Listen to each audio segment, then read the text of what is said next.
This is For Better and Worth, the podcast where we don't believe you have to sacrifice your relationship while you build your net worth. We are your hosts. I'm Chris. And I'm Ericka Young. And we're so glad you joined us today. All right, y'all, come on. Let's get into it.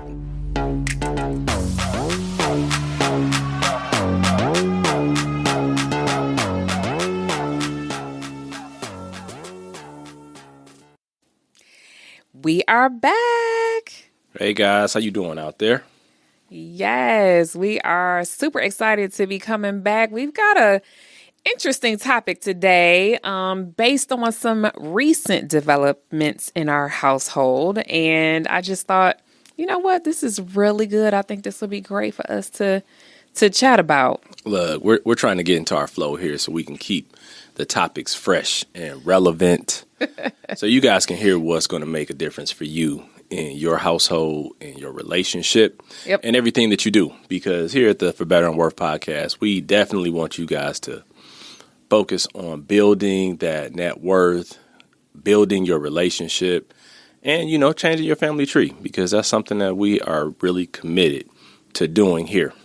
Yes. In the Young household. That's right. And not letting anything get in the way of your progress. And so I think that if we are able to help just shed a little bit of light on how we've done some stuff, how we've tripped over ourselves, and what we've learned, I want you to make sure that you have a quicker path to success, if you will. So, you know, in any relationship, there's going to be, you know, different ways of viewing things and different ways of encountering things. So, you know, we're going to talk to you guys about how we go about making big purchases, or not even just that, about how we make money decisions. Because I love my wife, but, you know, sometimes she sees things through pink glasses and I see them through blue glasses. So we don't always see them the same way. And the pink glasses are always right. Okay, let's just be clear. Let's set the stage that seeing through the pink glasses is the right way to see it. Look, I remember when we went through a marriage event and they talked about pink and blue glasses and pink and blue headphones. So I make sure when she's speaking with her pink megaphone, I put on my pink earphones so I can hear it the right way, because the blue ones, it doesn't always translate. But that's right. That's right. So here we are. So, you know, we recently did have an event at our household that was a major repair that was required, you know, and people don't want to hear that dreaded word, especially if you live anywhere in cold climates, you know, the F word, furnace. Oh, my gosh. Like it wasn't a 4-letter word, but it was definitely a bad word for a solid week in our house. Like something I didn't want to talk about. I would honestly want to avoid the conversation. I was thankful that my husband was handling the business, because I honestly got so sick to my stomach when he said that a repair of that magnitude was needed. I think it's funny, though, because sometimes you do go the avoidance route, you know, and I think I don't think that's your decision making, but you're like, man, I really don't want to deal with this. And what I've learned over the years is to give you some room, give you some space, because what I have come to understand is that that's how you begin the process. So in order for you to make a big decision, especially something like that, which it went from being just the furnace to, well, if we're going to get the furnace done, we might as well get a new AC. And my husband will jump on a bandwagon. There could be one tiny little thing wrong, and he's like, oh, let's replace the whole thing. And that, my friend, is why I end up having to process differently, because I have to back up and say what is really needed here, and for my own self get an understanding of how we can move through this as well, so that I can add value. I don't want to check out entirely, because that's not helpful either. Look, I believe in do it right the first time. Do it once and be done. Yeah, he believes in doing it over and paying. And he also likes nice things. He doesn't want anything cheap. He will not pay for the least expensive solution. So in a sense, I appreciate that. But at the same time, we're talking furnace money. Yeah, my heart was a little hurt. Look, but God is good. God is good.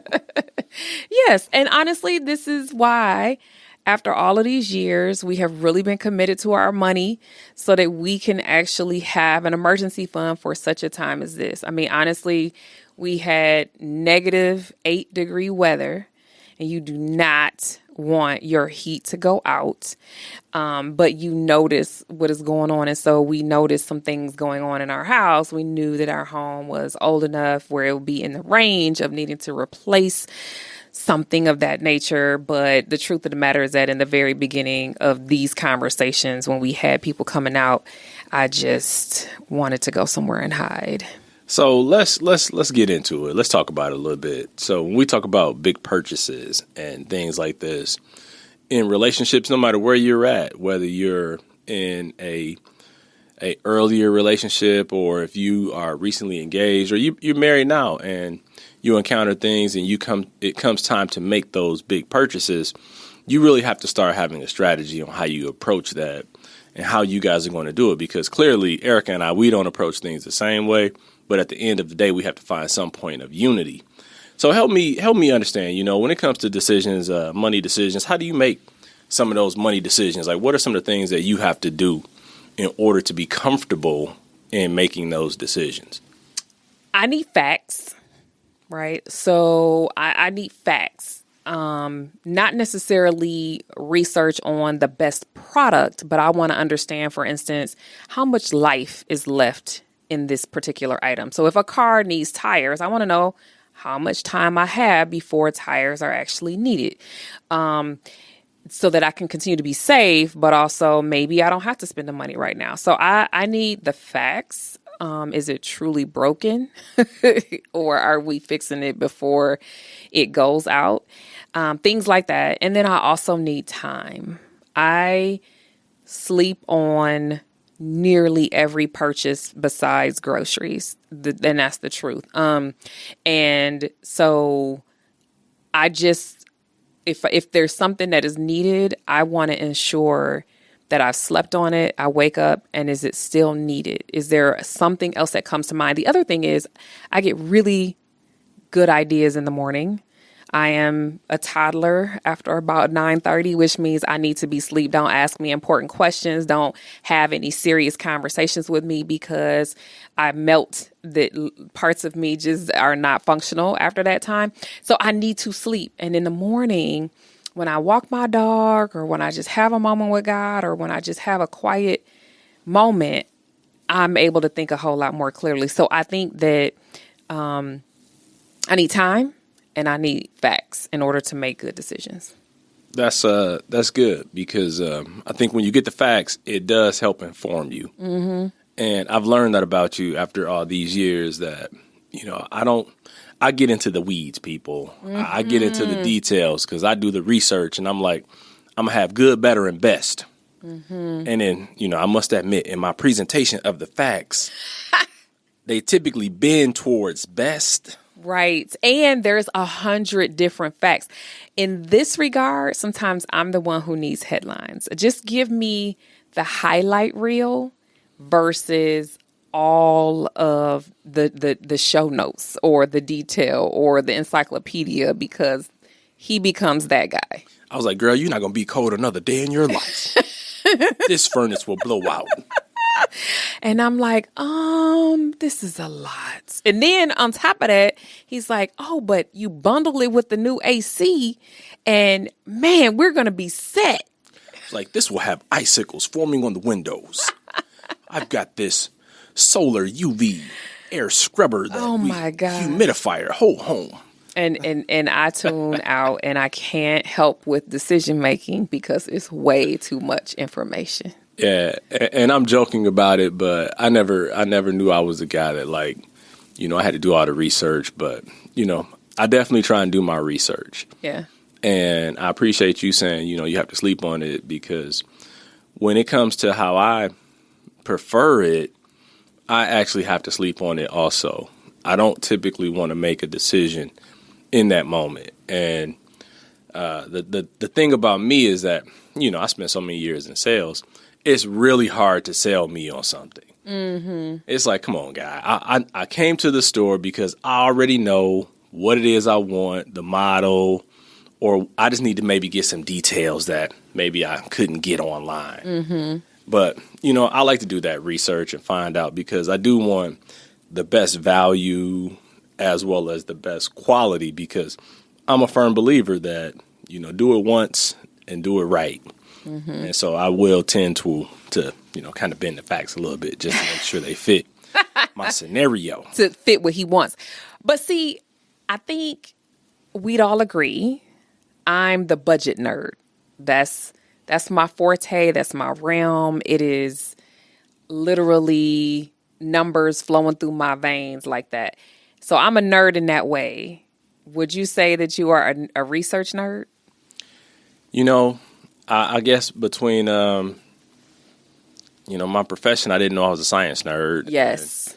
And, I guess I am a research nerd when it comes to products or things that I'm purchasing, just because I want to be informed. And I want to make sure that, I don't want to ever feel like I got taken. And I don't care about being that informed. I find that to be interesting, because I agree, you're a nerd in that way. And I have an appreciation for that about you. But a lot of those details I care nothing about. But look, my research with my hustle gene that kicks in, you got to admit that I always get us the best. This is true. The best deal, the best offering. And look, I'm going to take a little side journey here, people. It is hilarious to me.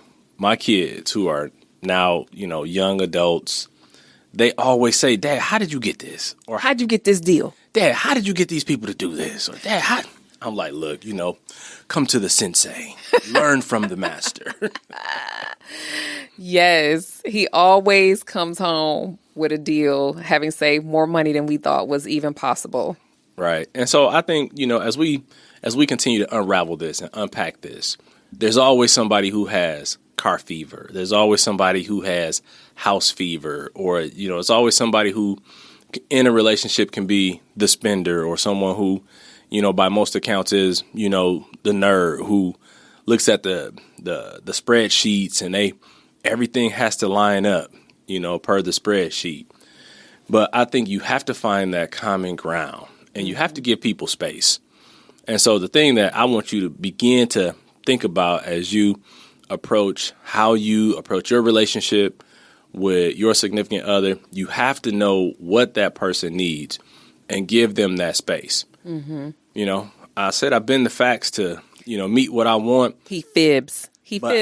But I know that I have to give Ericka some space, because if I continue to almost hound her or continue to try and give like what I think to be the facts, all it's going to do is delay the decision. Mm-hmm. Oh, that's true. That's true. Because she is going to become overwhelmed, and she's going to be like, you know what, I don't want to talk about this. Yep. And if it's a time sensitive thing, sometimes you got to just lean back and allow them the opportunity, your significant other, the opportunity to lean in. Mm-hmm. So I think a good question to ask one another is, what do you need right now to help make this decision? Right. And so I feel like I need some time. I need the facts. And it sounds like you need to be able to do the research and to own the decision, so that you don't feel sold to, that you feel like you made an informed decision. What do you think other people might need to make a good, healthy decision where there are no regrets? I think you definitely, like you said, you have to gather the facts. You have to make sure, one, that you are spending within your means. Yes.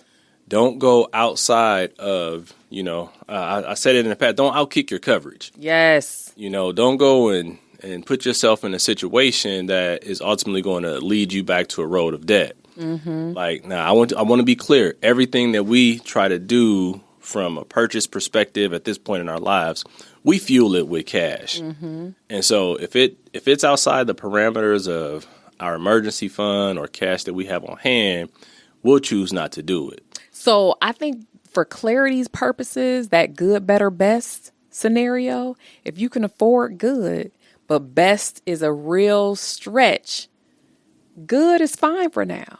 until you can get to the best at some point. Absolutely. And, maybe you eliminate best from the table and then you just focus on good and better and see where falls. Yeah, see where that falls within your budget. But I think the confines of what we're talking about in making good money decisions, you need to have options because, even with our issue that came up at our home, I had 3 quotes. I had 3 different providers that came in and, gave me their good, better, best options. And then I was able to eliminate things. But then I had multiple vendors I was able to choose from. And so I wasn't going to make a impromptu decision without having some good options to look at and explore, because literally they all gave me like 2 or 3 options. So I basically, by nature of getting these quotes, I had 6 different options to choose from. And sometimes you need that. But I think the more important thing is in a relationship, you have to give someone space. Yeah. Because people process differently. Like even just Ericka and I, we encounter things where we calculate things differently because she do some funny math. Okay. No. Like I said, I do the right math. Okay. And so you just need to get on my side of the table and understand what I'm trying to do over here because my side is right. I'm like 2 plus 2 is 4. 4 plus 4 is 8 minus the 2. 2 times 2 is also 4. See, we just did the calculation a little bit differently. Exactly. Okay. Exactly. Okay. I appreciate how we both bring different things, different strengths to the table, and it's leveraging those strengths. And in relationships, that's what you have to remember. It is a team journey. It is teamwork. I remember, the movie from back in the day, Drumline. They said one band, one sound. And in a relationship, it's about one band making one sound. Because if you have the trumpets over here doing their thing and the drums doing their thing and the saxes doing their thing, you're not making music, you're making noise. Yes. And in a relationship, you're not trying to make noise, you're trying to make music. Woo, he better preach. So. That's good. That'll preach right there. And the other part of that, too, is that all of those instruments are beautiful in and of themselves. But when you come together, it's in harmony.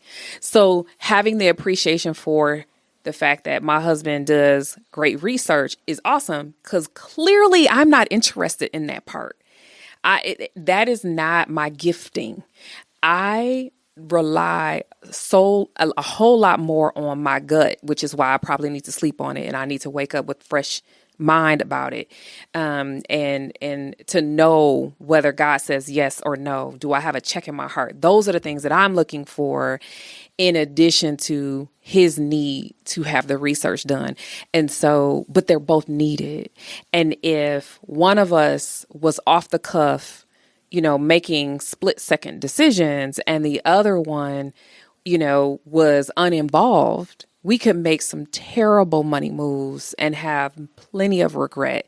And so I appreciate, you talking about that, one band, one sound, because each instrument is necessary to bring that unified, beautiful music to the table. So let me ask you this. So what is it that gets you kind of overwhelmed when we're in the midst of a money decision, whether it's a repair or a purchase or whatever? What is it that can get you overwhelmed when we're trying to go through those situations?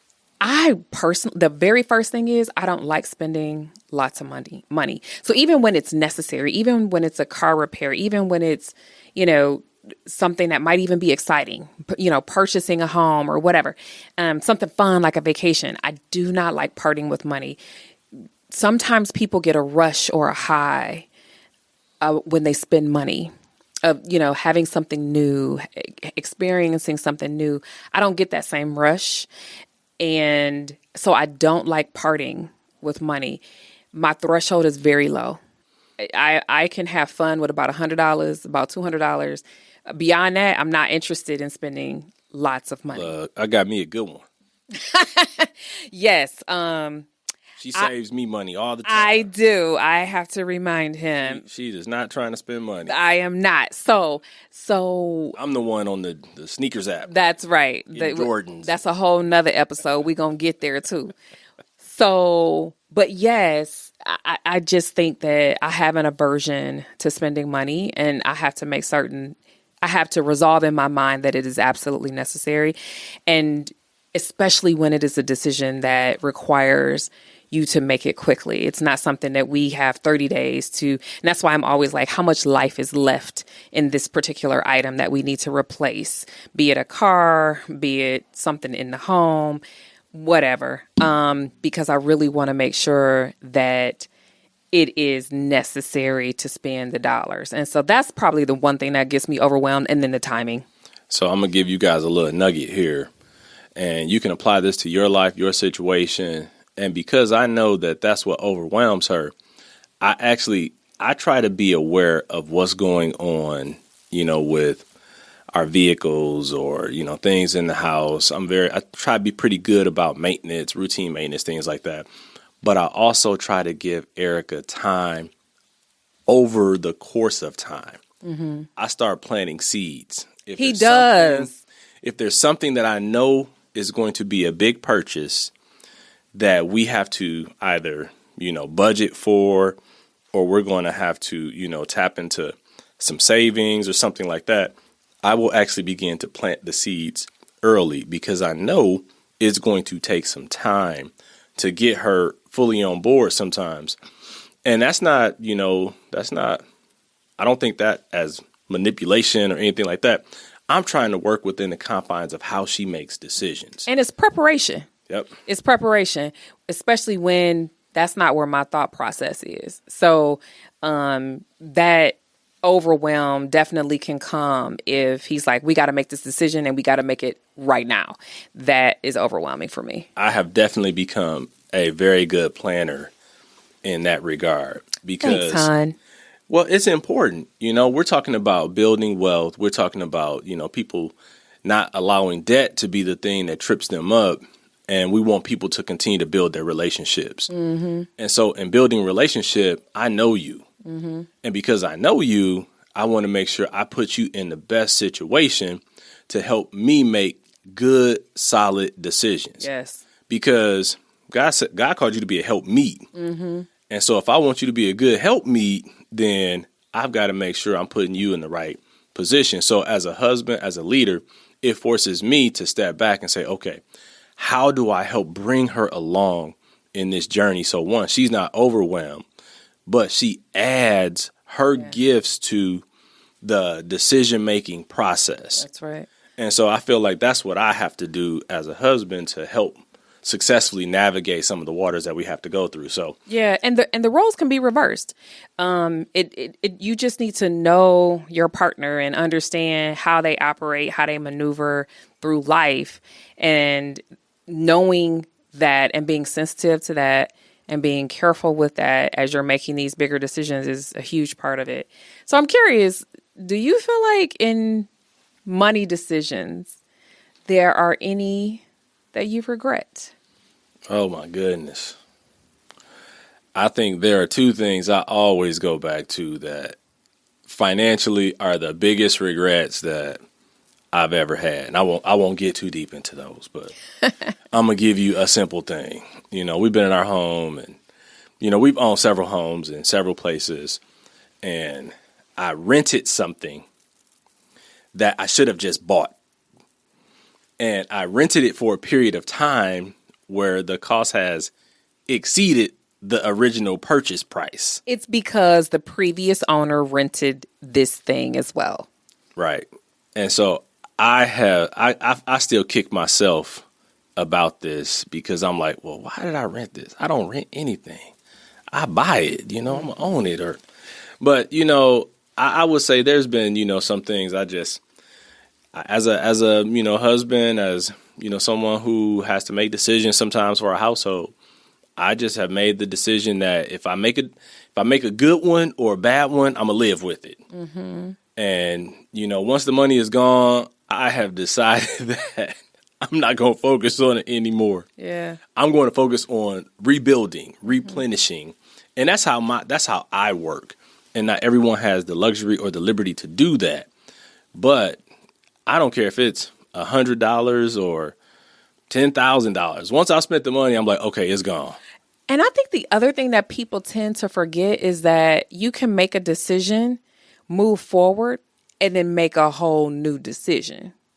So not everything. There are very few things that are so set in stone that you can't either reverse it or make a new decision. And so I think we're always afraid that this is a permanent, concrete type of situation. And most of the time, that is not the case. There usually are out clauses. And most of the time, and this is why people end up having like buyer's remorse on houses and things like that, because it's such a huge amount of money. Typically, most people aren't paying for it in cash and the terms are so long. But guess what? There can also be that next decision of selling the house, right? And so I don't think we need to be afraid to make a decision because we're afraid of it being the wrong one. We just need to understand that there may be a secondary decision after the fact if you're not happy with the results that you get. And like you said, living with it and knowing that life is going to continue to move forward and be okay. I think some things that we want to unpack for you guys is that, one, you have to have those conversations. Yeah. And in having those money conversations, you begin to understand how one another works. You begin to understand what they require when you get into that decision-making mode, and give people that space that's necessary. If it's researching or if it's sleeping on it, whatever it is, give space for what's required in that decision-making time frame. And like Ericka said, no decision is final. Mm-hmm. As long as there's life in your body and breath in your body, you can make a different decision. I think that's very, very good. Mm-hmm. And some good rules of thumb is to really decide on what dollar amount might be worthy of a discussion before a purchase is made. And early on, we said, Ericka has a comfort level of where she wants to spend. I have a comfort level where I want to spend. And we said, if it's over this amount, over this threshold, we have to call each other. Yep. And that keeps us both honest, because then we're not out making purchases without the other's informed consent, in a sense, so we're not out, doing things behind one another's back, because we have one account. We can both see what's going on. So eventually somebody's going to see it. But the fact that we just talk about it and say, hey, if it gets to this level, give me a call. Let's talk about it. And you did this one time, and I'll never forget it, honestly. You were making a purchase for me, a gift, and you called and said, hey, I want to spend this. It was early on in our marriage, and it was a sum of money that neither one of us had spent without the other one knowing. And so you wanted to get me this gift, and you wanted to let me know that it was going to be costly for us at that time. And honestly, it put a little smile on my face because I'm a little bit of a nerd, of course. But at the same time, it's like, that's accountability. And some people might not think that's sexy. But I think the other part of this is the honesty and the open communication builds the relationship, which in turn is sexy. So I think that, having that conversation about what you'll spend without the other person knowing, or the amount of money, I think is really crucial. The other thing I think is a good rule of thumb is don't ever put either partner in a position where they feel bullied to make a financial decision. In most cases, you can wait until you can come into alignment and find common ground on decision making, unless, of course, there's health risk, or we're talking about life threatening. Yes, absolutely. But most times, you do not want to strong arm the person that you care the most about to make a decision just because you want that particular decision made your way. I think that is definitely grounds for problematic behaviors, as well as arguments, money fights. If ever there were a money fight, it would be someone feeling pressure to do something or spend money they don't want to spend. Look, we're going to keep it real with you all. In the heat of battle, People want to just do what they want to do or say what they want to say. But I think in the heat of battle is when you have to remember that, wait, we're on the same team. That's right. Same team, so I'm not trying to score against my opponent. We're on the same team. So that should be the thing that helps slow you down and causes you to really think about it and reevaluate, why you're doing it or what you're doing. And, honestly, we have evolved when it comes to gift giving because we will just, put cash aside and, and we will, that way it can still be a surprise. Right. We've learned how to make without having to, call, I still want you to have the surprise moment. But, we've gotten better in that regard. But I think the fundamentals haven't changed because we have big money meetings and we have a lot of mini money meetings. And we talk about things a lot of times, like we will have talked about it before we even have gone to look at whatever it is we're going to purchase or what we're going to do, because we'll do all our finagling and convincing on the front side. So when we get to the point where we're making a decision, we've already worked out the terms. Yeah. We know what we're willing to spend. So we've already set that limit and that threshold. And we already have talked about, our good, better, best options. And we know which one falls within, our window. And so I think that's become a better practice for us, is to do a lot of this on the front side, not in the moment. Yeah. Let's go look at, furniture and, oh my God, it's 2023 and, you go buy a couch. It's like $3,000 now for a couch, $4,000. It's like crazy. So we've just come to the point where we just think about it and talk about it well beforehand. Yeah. And this is why having money conversations routinely and getting good at doing that is so important, because sometimes you're going to have to make a decision. And if you've already talked about it, for instance, you've already talked about getting your emergency fund up, and then when an emergency happens, you have money there. Great. You already had the conversation about how you're going to handle an emergency. And so this is less of a financial issue and more focused on how you can resolve whatever that emergency is. And so this is critical conversation, learning how to be in one accord, be a team, and have understanding with your partner is crucial to you having some financial success. Yeah. And so I think, as we wrap up, you have to consider the timing. Mm-hmm. You have to, prioritize. Yep. Ericka and I recently had a conversation around, some financial goals that we have for, 23, 24. And we were saying, okay, this is a 23 thing. This is a 24 thing. So we were prioritizing that. And, we're looking at all aspects of our life that involve big purchases or vacations or anything that we want, and we're putting them in the appropriate place. And so I think those are things that you have to do. And so we get to, is it worth it? Absolutely, it's worth it to have the conversations, to understand, the point of view that your partner or your spouse is coming from, and giving them that space that they need to either sleep on it or to do the research or to, look and examine the facts. And if you do that, it will always be worth it. Yes. And I would say, answer the question, is it worth it to figure out how to create one sound? Yes, it's worth it. I mean, think about how many beautiful pieces of music have come out of people learning how to play their instrument beautifully together, right? In one accord. And so that piece I don't want us to miss is that this is all so that your relationship can be solid no matter where you are in this money journey. And it is absolutely worth the time that it takes and the conversations that are necessary, as well as, slowing down so that you can know your partner on a better level. Absolutely. So just know that, just continue to have those conversations, continue to talk it out. Continue to know that it's a journey. It's a process.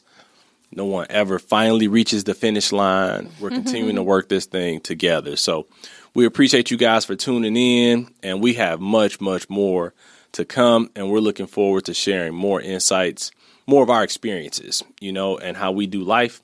And just tune in for the next episode of the For Better and Worth podcast. So until then, we're out. Thanks for joining. Thank you for spending some of your time with us today. We appreciate all your support. So be sure to subscribe, rate, and review us wherever you listen to this podcast. You can find us on Instagram at For Better and Worth. And sign up for our email on forbetterandworth.com. Till next time, we're out of here.